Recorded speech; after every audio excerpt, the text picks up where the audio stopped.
he's ever done his entire life. It's the only thing he'll ever do. So let's talk about that. So, this is where it gets into this cancel culture, politics, everybody's a racist, etc. Yeah. You don't agree with me, you must be a racist. Mike Jackson was essentially brought into the UFC because they thought CM Punk might have a chance at beating him. Now, it just so happens, John Fitch, guess who cornered and trained Mike Jackson for that fight? Who? Pat Miletich happened to do that. Oh, wow. So he had reached out to Pat. Pat did that.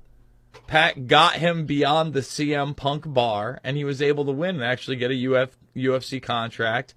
And through the luck of the draw, and especially in the fight before last where he was devastatingly knocked out, he was able to get a win through a technicality on a disqualification where he was just getting killed in the fight.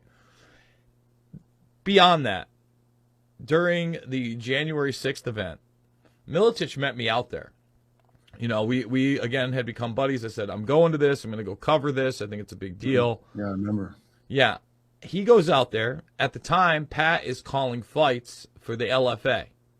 Mm-hmm. Now, he's the one that called me from the Capitol while I was still walking from the Ellipse up, and I was about to go home.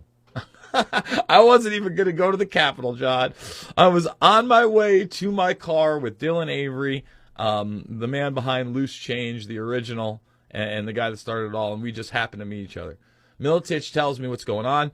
Dylan's getting text that somebody's been shot. Okay, now I have to go cover this.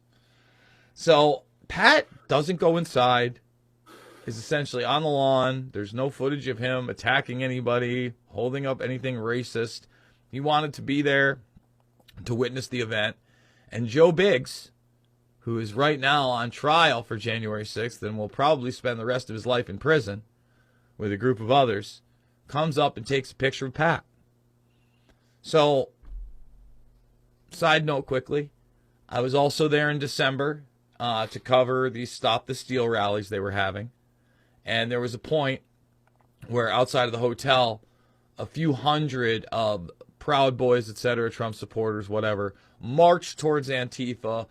Joe Biggs was definitely one of the leaders. You can see me live covering Alex Jones speaking, and then that happening, and then me during it interviewing Joe Biggs. Let's just say Joe Biggs did not come off the greatest. I'm just going to put that out there. I would also say I was next to him. A lot of people were drinking. It's also a drinking social club. I want to put that out there. So yeah, Proud Boys, 100%. That's what they do. They get together, talk politics, and drink beer. Yes, that's essentially what it is. I've been to a meeting. I went to a meeting a long time ago. So I think that and you know what? The white people in that group were the minority. I believe it. I'm in the Bay Area. We had a lot of Filipino guys, some black guys, some Mexican people, a lot of mixed race people, and all the white guys who were there had non-white children or non-white wives. Shocker. Hey, John, shocker